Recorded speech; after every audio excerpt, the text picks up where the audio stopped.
If you're a beginner, or if you're like me who would prefer to ride a slow bike fast rather than a fast bike slow, then I want to compare the differences between the KLX230R and the CRF250F and how to know which one is right for you. Each one has a couple of its own advantages, but at the end of this video I'm going to share how to make one of these better than the other in pretty much every single way if you want. The first thing is the power. As you might expect, the CRF250F is going to have noticeably more power than the KLX230R because it has almost 20cc extra. It's not a huge difference, so if this is going to be your first dirt bike, it's not going to be that noticeable. I saw a dyno comparison of both, and I believe the Honda had about 2 horsepower more, so it was about 20 horsepower where this had about 18. Both of those are more than enough to have fun riding trails in the woods or other single track, even if you weigh 200 pounds. Another thing about the engine is that the Honda, it has a 5-speed transmission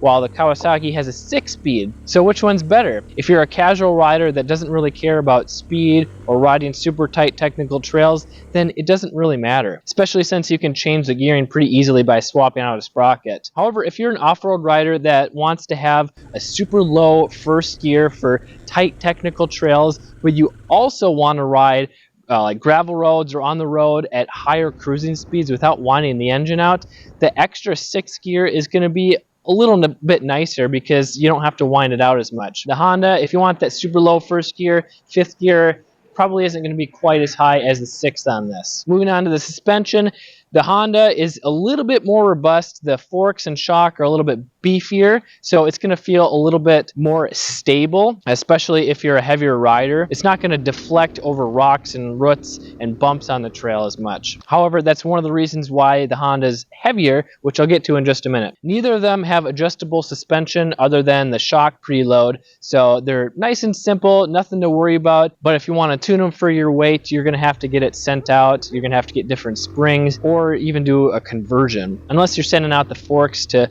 Bruce Triplett, who does really good work on these old conventional style forks. As far as the handling goes, the KLX230, it's noticeably shorter wheelbase, so it feels a little bit easier to turn in tighter spots. The steering is a little bit quicker, where the Honda feels a little bit slower and more stable. This is also noticeable when going up or down a steep hill, because like when going up a steep hill on the Kawasaki, it wants to wheelie a little bit more easily because of that shorter wheelbase, where the more stable, longer Honda is not going to wheelie quite as easily. The first few years of the KLX230 is 36.2 inches tall, whereas the Honda, I believe, is 34.8. That's almost an 1.5 inch difference. So the Honda feels a little bit shorter, which kind of makes the shorter wheelbase feel a little bit weird. It's almost like an oversized pit bike as far as the geometry goes, because it's shorter and it's taller. It's more compact, but also taller. Although the 2025 and newer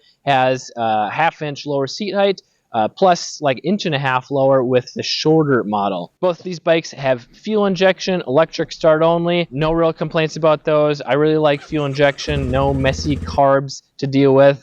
They don't get dirty as quickly, and I don't really worry about the starting system going bad. These electric start systems are very reliable on these trail bikes, and as long as your battery is in good shape, you don't have to worry about it not starting. Plus, you can bump start it if needed. And if you do want expert advice on which dirt bike you should get, whether it's one of these or a different one, I do offer one-on-one consulting where I talk to you specifically to choose the right bike based on your size, your budget, your specific needs. I got a link to that in the description below. Now, as far as reliability, well, Honda is the standard for reliability for these 4-stroke air-cooled bikes, but the KLX230, I would bet that it could last just as long as you're doing regular maintenance. The durability and reliability is going to have more to do with the owner or whoever's maintaining the bike, because if you're not doing regular oil changes or keeping the air filter clean, none of these bikes are going to last as long as they should.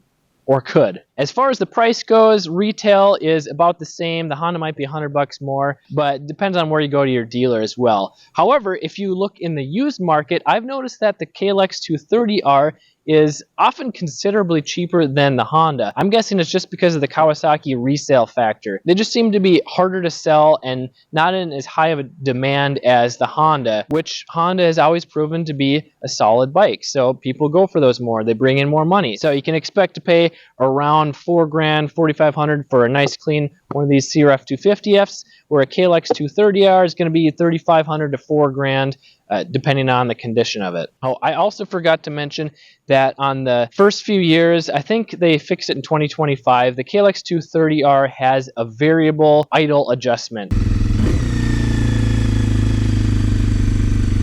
so that you can't adjust the idle. So when you give it throttle, then the idle goes up, and this is to help beginners prevent stalling, which is nice. But when you're trail riding and you're a more experienced rider and you like to lug it at a low RPM like me, you're coming into a corner and the bike wants to keep accelerating because the idle is so high. Well, that's pretty annoying. So I actually got a $40 aftermarket part to make it a manual adjustment idle. Not a huge thing, it's fixable, but a minor complaint just to be aware of. How do you know which one is best for you? Well, if you want a bike that's a little bit more stable and a slightly lower seat height, unless you go with the short model, then I'd go with the Honda. If you prefer the 6-speed manual transmission, and if you like the shorter wheelbase for tighter turning, then the Kawasaki is a good choice.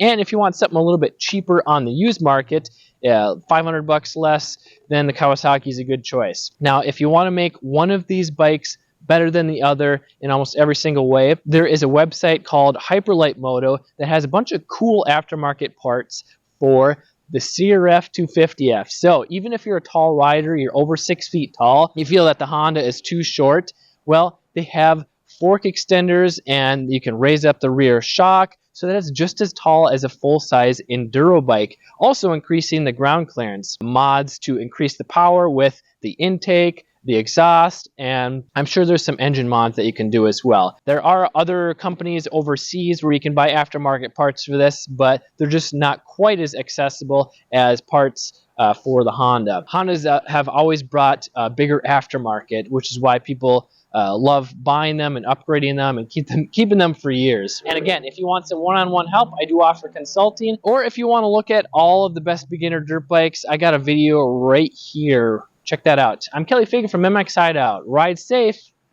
Have fun.